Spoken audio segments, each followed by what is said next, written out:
This is Agile in 3 Minutes, the simplest podcast that could possibly work.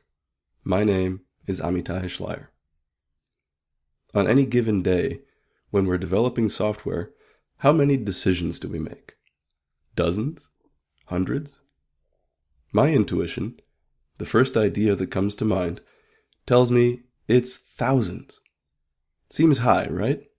Well, my intuition tells me that's a lower bound, because many of our decisions get made without our even noticing. Here are a few categories we do tend to notice. Whether to test, when to test, how to indent, when to refactor, how to refactor, whether to commit, how to describe the commit for posterity. You can doubtless think of others. Even so, in code alone, relatively few of the choices we make leave a visible trace. And that's just in code.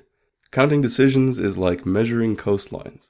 The closer you look, the more you find.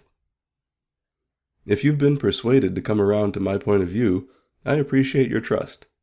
But since I don't want to lose it, consider that we might now both be wrong. We didn't gather any information. You just adjusted your intuition a bit on my say-so.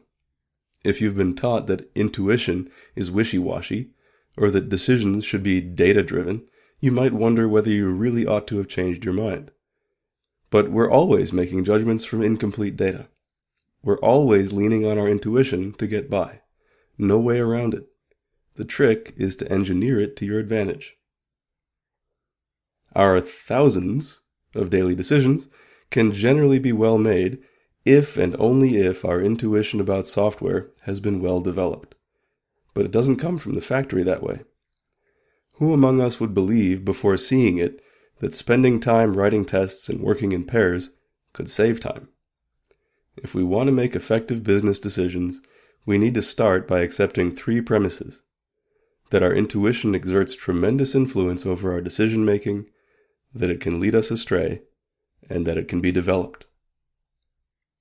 Early in my career, a friend asked what made for a good consultant. I said, knowing enough to guess well, and started socking away lessons learned for future reference. Intuition speaks to us from experience, but that doesn't mean we should always trust it. It's not rigorous, but that doesn't mean we should never trust it.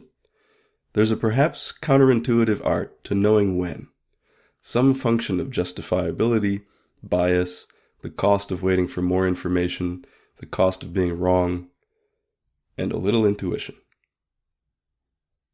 This has been Amitai Schleier delivering an increment of Agile in 3 Minutes, the simplest podcast that could possibly work.